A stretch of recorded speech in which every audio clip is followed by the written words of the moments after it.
In every tattoo, there lies a hidden message, a secret code, a mystery waiting to be unraveled by anyone who cares enough to read deeper into the ink. I'm Jordy Ramone, and if you'd let me, I'd like to guide you through a history of symbolism and tell you the story of a tattoo.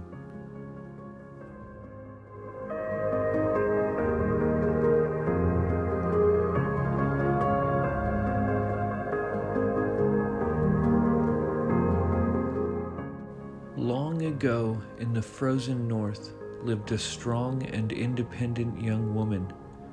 But even the most courageous among us find fear in a lonely home.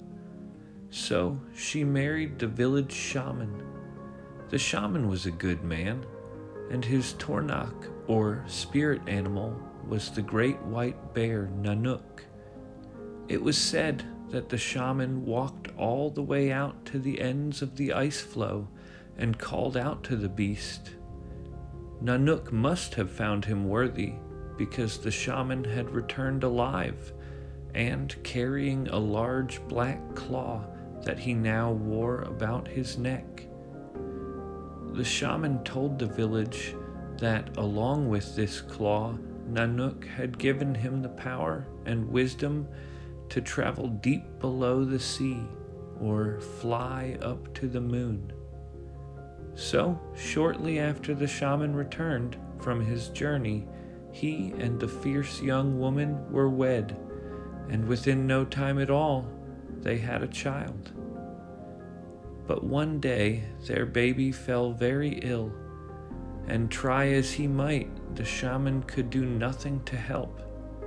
So the young woman set out on her own across the ice floe to seek help from the great white bear himself. After a long while, she came upon a lone igloo and decided to rest and warm up. As she crept inside, 3 huge white pelts covered the floor, and in the center of the room, around the fire, sat a man, woman, and child, who kindly offered her food and drink. When she told them of her journey and her dying child, the man suddenly stood up and exited the igloo, wrapping one of the furs from the floor around himself as he left. To the young woman's amazement, the man became Nanook, the great white bear. A short while later he returned, and leaving his skin on the floor once more, he sat down as a man and gave the woman a pouch full of medicine. "This will cure what ails your baby," he said, "but you must never tell your husband what you saw here, for I have but one of my little children left, and I fear the shaman will take him too." This statement confused the young woman, but as she was eager to return home, she left without asking what Nanook meant by it.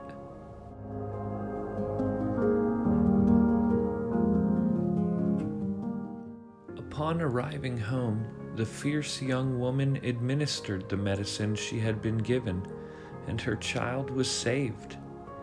But for some reason, this seemed to make the shaman angry. "How is it that you have been given this power when it was I alone who received Nanook's blessing?"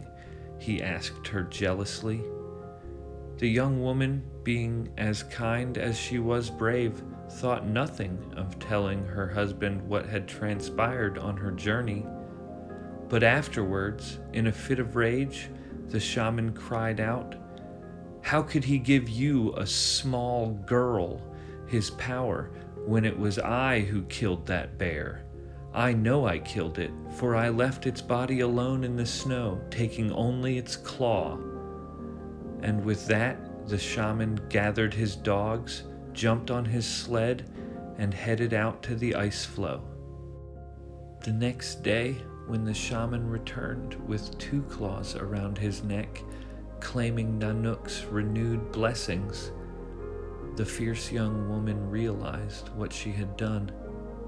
Her dear husband, certainly never received any of the Great Bear's power, for he had murdered Nanook's children, and worse, he had mistreated their little bodies, not even making use of their meat and warm furs. Heartbroken, the young woman took her baby and went sobbing into her bed. But sadly, she had not long to suffer, for that night Nanook, who was maddened by grief for his lost cubs, crept into her room and bit her neck, and fled quietly out to the ice floe with her baby. Upon realization of what he had brought down on his family, the shameful shaman gathered his dogs once again and gave chase after Nanook on his sled. And it is said that if you look up to the stars at night, you can still see the great white bear chased through the sky by the shaman's dogs.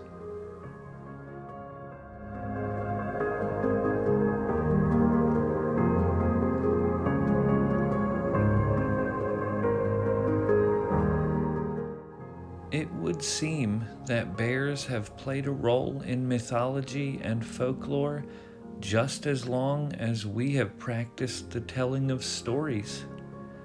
If there was wisdom to be imparted in the form of a tall tale, you can bet the bear has been around to take its part in them.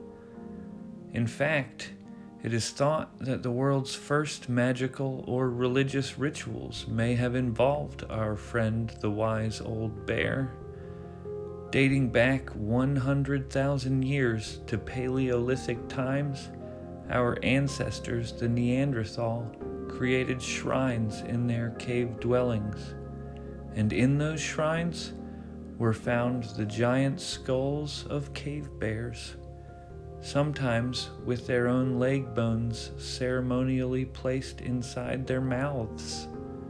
Some scholars even believe we may have practiced cohabitation with the cave bear, living at the entrance of the fearsome giant's den, while the bear hibernated for our own protection.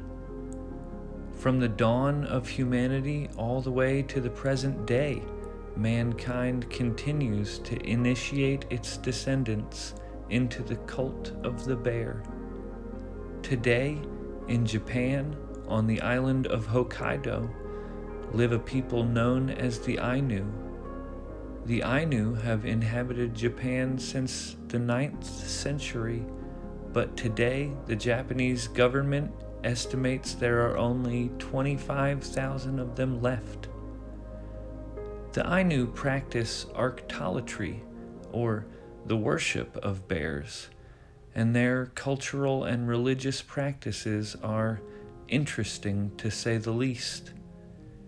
The Ainu are traditionally animists, believing that everything in nature is inhabited by a Kamuy, or spirit. The Ainu and other animist cultures believe that the denizens of the spirit realm desire nothing more than to be in our world, to feel the warmth of our sun, to taste and smell our sweet things. They jealously crave life, the greatest gift of all. So, every few years, Ainu hunters creep into the den of a hibernating bear and steal a cub, and that cub is then raised by the village chief and his family as a sort of foster child, in some cases even being fed breast milk. For about 2 years, the cubs are treated better than any human member of the village. Then, before the second winter, the Ainu congregate for a ceremony called the Ayamanti, in which the spirit that inhabits the young bear is sent back home. This, of course, means ending the bear's life. Afterwards, every aspect of the bear's body is shared equally between the village, except for the head, which is then placed on a tall pole facing the mountain to lead the Kamuy home. It is generally understood that after a spirit returns to its own realm, it will share stories of the kindness and generosity of the Ainu people and encourage its fellow spirits to find the Ainu when they in turn cross over into our world, thus providing further generations of Ainu with food, clothing, protection, and spiritual guidance.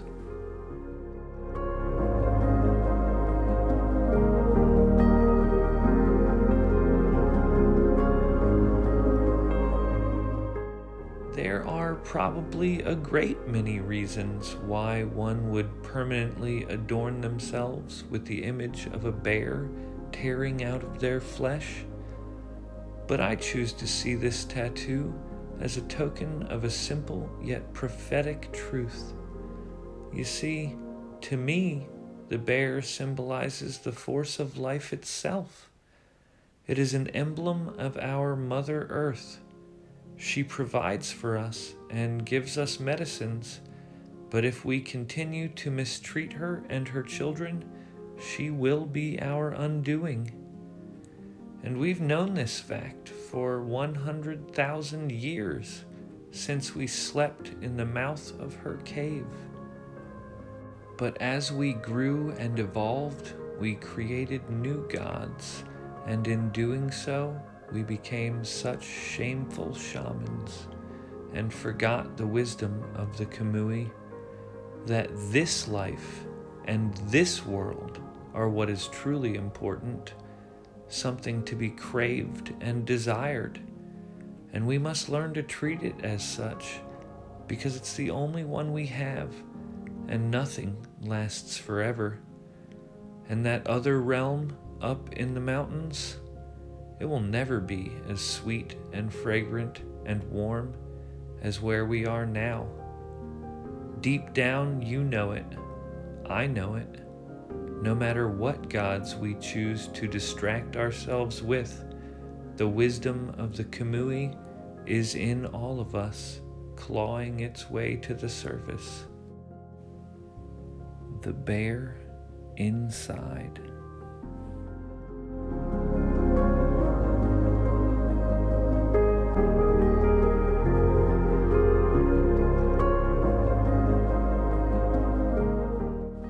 I'm Jordy Ramone, and this has been The Story of a Tattoo.